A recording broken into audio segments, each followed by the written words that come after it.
नमस्कार दोस्तों, आप देख रहे हैं लोकहित न्यूज चैनल और आज हम आपको दिखाने जा रहे हैं मीरा भाईंदर शहर से जुड़ी एक और खास खबर। कांग्रेस पार्टी के वरिष्ठ उपाध्यक्ष मुजफ्फर हुसैन वोट चोरी के मुद्दे को लेकर लगातार चुनाव आयोग पर हमला बोलते जा रहे हैं और रोज नए नए खुलासे कर रहे हैं। आज भी उन्होंने एक और नया खुलासा किया, वो ये है कि मीरा भाईंदर शहर में भाजपा के नगर सेवक अनिल वीरानी और उनके पूरे परिवार के नाम वोटर लिस्ट में कई जगहों पर है, यहाँ तक कि गुजरात राज्य में भी है। और इसके बारे में उन्होंने पूरी डिटेल में जानकारी आज पत्रकारों को दी। साथ ही उन्होंने यह भी दिखाया कि किस प्रकार से जो चुनाव आयोग के अधिकारी हैं वो निष्पक्षता से काम नहीं कर रहे हैं और उनकी शिकायतों पर ध्यान नहीं दे रहे हैं।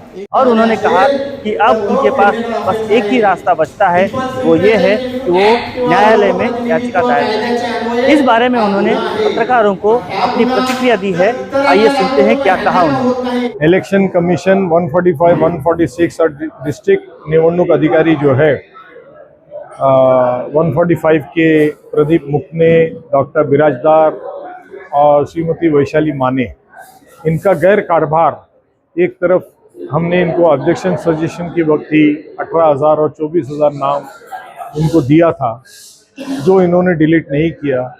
इलेक्शन के बाद में 145 के अधिकारी ने ये बताया कि हमने 4,913 नाम डिलीट किया।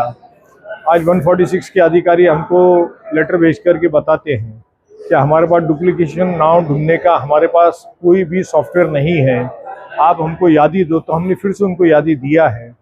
उसी तरह से जो डिम्पल मेहता का और संजय थराडे का 2 असेंबली कॉन्स्टिट्यूंसी में नाम है, तो उसके लिए जो कंप्लेन हमने किया तो उन्होंने अपने ऑफिसर को नीचे लेटर लिख करके भेजा और हमारे को एक फ्रेश एविडेंस 146 सोड़ा माजीवाड़ी के अधिकारी ने दिया कि इनका नाम दोनों यादी में है, संजय थराडे का भी है। और उन्होंने अपने अधिकारी को सूचना दिया कि आप जा करके चौकसी करके इनका नाम कौन से मतदार संघ में रखना है वो उनसे पूछ करके फॉर्म नंबर 7 भरिए।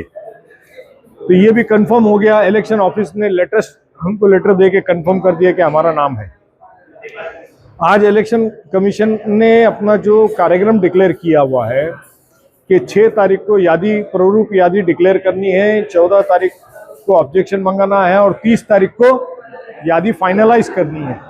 उसी समय इलेक्शन ऑफिसर हमको लेटर लिख के बोल रहे हैं कि हमारे पास कोई बीएलओ नियमने के लिए आदमी नहीं है। पर्सनली जब उनके पास जाते हैं तो बोलते हैं हमारे पास कोई मैन पावर नहीं है।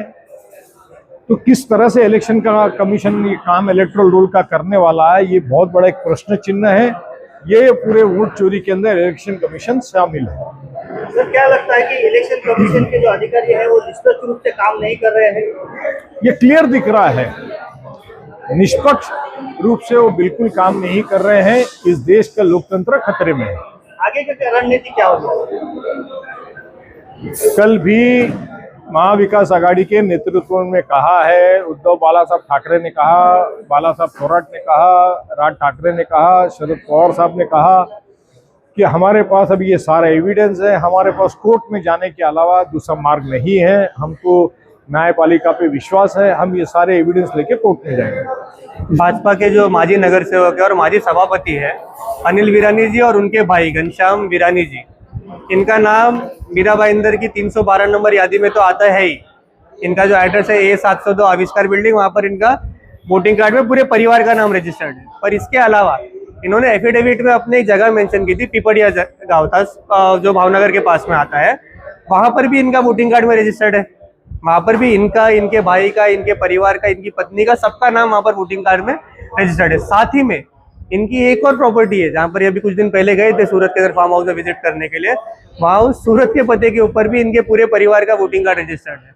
तो अनिल वीरानी जी, आप माजी सभापति है, आप शहर का प्रतिनिधित्व करते हैं, तो आप अगर इस तरीके से अगर वोट चोरी करोगे, वो भी इंटर स्टेट वोट चोरी करोगे कि गुजरात में चुनाव होगा तो वहां जाके मतदान कर दोगे, मीरा भाईंदर में चुनाव होगा तो यहाँ आके मतदान कर दोगे, वहां के अपने पूरे परिवार को यहाँ बुला के मतदान कर लोगे, तो ये इस तरीके का जो कारोबार भाजपा ने चला के रखा है, ये उसका एक छोटा सा उदाहरण था। तो इस बार अनिल वीरानी जी को एक स्पष्ट संदेश है कि इस बार सूरत से, भावनगर से गाड़ियां भर के जो आपके वोटर आते हैं ना, उनको थोड़ा सा दूर रखिएगा।